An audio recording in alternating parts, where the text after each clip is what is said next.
Hello, and welcome back to Doctor Who Part War, the part that comes between 8 and 9. Now, if I really wanted to be smug about this, I could upload this after Part 11, just to be satirical. Or at least I think so. Yep, obviously, if you know Doctor Who, this is about the War Doctor, not the video, this commentary. You know, the War Doctor wasn't invented at the time of this game. But yeah, he's a standing for the Ninth Doctor, and I'm not too crazy about him, if I'm honest. I'd rather have each Doctor have a full lifetime on screen, which means at least 3 series. Now, not every Doctor has had that before, and I see that as a mistake. Now, of course, those previous Doctors have returned to the role through audio dramas, which is great, by the way. But they really should have got a full on screen, and that's a problem with the War Doctor. Is we have a Doctor now who falls into the category of not enough screen time.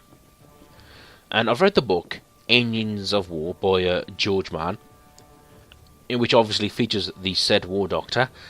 It's a good read. It's got some nice callbacks to the end of time and the 5 Doctors. It's doing that job of sort of linking the new and old series together. So, and I do like the story as a whole. But the problem is the characterisation of the War Doctor. Again, not bad. He's consistent with his TV appearance, but it just goes to show I don't think he's too interesting. And what I mean by that, he's just essentially an older Ninth Doctor. I mean, as much as I'm not a fan of the idea of adding this new incarnation, if they're going to do it, I guess they should develop him now. They can't turn back the clock and get rid of him, ironically. But you might be thinking, well, isn't that the point of the War Doctor, that he just has that one appearance? And no, that's not what a Doctor should be for me. Each Doctor should have a full lease of life. And yeah, bring up the 8th Doctor, but actually Paul McGann's been playing the 8th Doctor for over 15 years on Big Finish. And at the time, he was the current Doctor. So even though he didn't have a TV appearance, he went on in the books and the comics, and essentially that Doctor brought new life to the series. Well, the franchise. But the War Doctor, since he's putting retroactively, whenever they make a new Doctor Who now, it won't be about him. It will be about the 12th Doctor, and it should be. And anyway, back to the book I was ranting a bit about. The trouble with the War Doctor, especially compared to, say, the 7th Doctor, is that he should really be the darkest incarnation, at least. Because he's the one that isn't calling himself the Doctor. And if you know anything about the 7th Doctor, especially in spin-off works, he's definitely the most darkest. He's the manipulative, he has a plan. He often encounters an enemy with the victory already planned out. And to me, the War Doctor should be like that, except even more so. Even more aggressive with it. Because the 7th Doctor, even though he is definitely the darkest, he still won't hurt. He still gives his enemies a chance. He's still not. Put simply, he's still doctory. He'll try and use violence as a last resort. He doesn't enjoy violence at all. So, if you're gonna have a War Doctor, he should be like that, except go that one step further. I mean, the one thing he should never do is kill innocent lives, because, yeah, we don't need a Doctor that dark, thank you. But that still leaves lots of room for a lot of dark things the War Doctor should do. But then again, do people want that from a Doctor? Do they want, like, this badass grimdark Doctor who kills mofos? Like, I thought to myself, should the War Doctor carry a gun? Which might, and even though the Doctor, he doesn't have a problem with using guns, but he doesn't carry one as a policy. But then again, if you imagine John Hurt's Doctor with a sawn-off shotgun, blasting mofos in the back of the head. It doesn't seem quite right, does it? So, well, you can argue having a Doctor that's really dark is just a bad idea, and you'll be right. But at the same time, if the War Doctor isn't darker, at least, at least as dark as the Seventh Doctor, then he kind of seems pointless, if I'm honest. Because during the Time War, you would think, why would they bother getting the Eighth Doctor back to fight the Time War? Or at least try to get that one back. Just cross the Doctor's time stream, which it's established they can do, and just bring back the Seventh Doctor. There. War done in 5 minutes. Oh well. But then again, it's only been one novel. And I'm trying to think of any quirks he has, any little tastes. Like, for example, the Scream of the Shulker Doctor. Who, if you don't know, he was an animated Doctor voiced by Richard E. Grant, who was like the unofficial Ninth Doctor until the series came back. Wait, no, what I mean was, he was actually the official Ninth Doctor. Then, because the series came back and essentially that Ninth Doctor didn't have much of a lifespan, I would say rightfully decided just to leave that one out. Because he had like one novel and one animated story. But the point is, what I'm trying to get to, is that the Scream of the Shulker Doctor had a taste for wine. Which might seem innocuous, but the War Doctor should have a little taste like that. No, I'm starting to rant a bit here now. Just, it's just those little things that add little quirks, like the Seventh Doctor playing the spoons, or the Fifth Doctor licking things. Although I think he only did that a couple of times. But anyway, we're finally back to the actual game here. Here we're taking on the Silurians. Although I say that, apparently they're Homo Reptilia. And when I played this game and they started saying that, I was thinking, are they the Silurians or not? Because I thought they were like a subspecies of them. But no, apparently the Doctor wanted to call them Homo Reptilia. Ugh, there we go. When you play this game on hard mode, those puzzles can be a bit, not tricky, but sort of like a slowing down thing. Now we have a boss fight, where the Doctor solves some puzzles and River uses the Sonic to deactivate things. Again, this about this game's storyline, I thought it'd be called disappointed, and I can sort of see why. Because it's just essentially collect the MacGuffin-a-thon.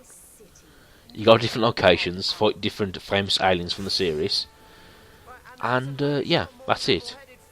Which I might think is a problem, but if it's based off a TV show, you could argue that it should have a better story.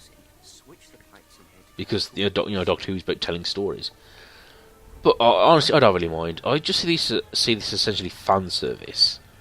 I'm not going to get like a super interesting or emotional story. I'm just going to get to play as the Doctor, fight some famous aliens, solve some puzzles, and just have a bit of fun with it. And maybe it's just me, but I think that's all what this game needs to be. An action-adventure game.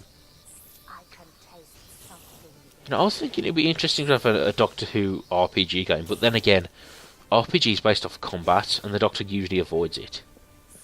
So, this sort of puzzle, action-adventure, mystery, or whatever, is probably the better way to go. Now, this section here, you can just duck behind these moving shields, and then you just sonic them away. Now, of course, the amount of time you have to do this as River depends on how long you solve the puzzles as the Doctor. I've just used this playthrough to vent. Vent, very applicable here. About my feelings towards the show. I should make a blog, but I'm not really that... I don't think that would be right, really. I don't think that would be an entertaining video. I say this as I bore you right now. And I use the elevator up, down, left, right, and it's yeah. The elevator bit just feels like filler. Oh, this can be frustrating. I've just realised I've got to do this puzzle 5 times, and I'm not sure how I've explained these puzzles, but yeah. You sort of open and close the valves, make the light turn green, hopefully do it before the little gauge on the top of the screen goes down, and Bob's your uncle. And you can see they turn green, red, and some of here are white.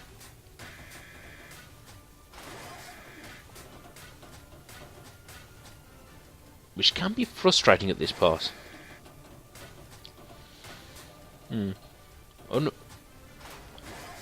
Now, what is a terrible shame about this game is that you can't wear the hats you collect.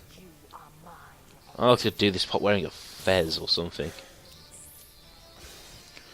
Or even, it'd be funny if other doctors were in this game as other skins that you unlocked for your character.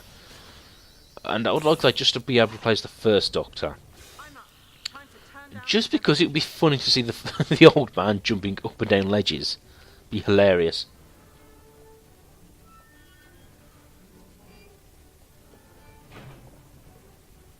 And I thought they might have had a missed opportunity with this part of the level. Because it's set in the Victorian era, it has the Silurians or whoever. It could have been a good a good prequel to having the Doctor meet Madame Vastra. Well, I suppose they want to imply that Madame Vastra has known multiple incarnations of the Doctor. Yeah, they exist. You know, I guess whether you think it's a good thing or a bad thing, I don't think we'll see the Paternoster trio anytime soon. Well, actually, you never know. I was just thinking because, let me see, Jenny, Vast and Jenny, Strax and Vastra, they seem more suitable for the 11th Doctor's era, so we probably won't, you know, I get it that they were in Deep Breath to help with the transition, I suppose. Even though it's hard to imagine, because I love the idea of Peter Capaldi. I think my only comment about him playing the Doctor was that I thought, isn't he a bit too famous? That was my only problem I might have had. But, because he's famous for playing the role of Malcolm Tucker, which is very amusing. But I think after a while, you'll see him as the Doctor, if you have that problem. I haven't really watched the thick of it. And you know, I've decided I will, after he's finished his run on Doctor Who. I'll think of him as the Doctor first, and then Malcolm Tucker. Speaking of which, in the new series, Series 8, the 12th Doctor has spent some time in the background. Which is, I think they're trying to imply that he's probably insecure about himself at this point. Or maybe they're just trying to make him mysterious. So hopefully he steps into the limelight a bit more in Series 9. And speaking of which, I've thought about this, and I think Stephen Moffat will stay till Series 10.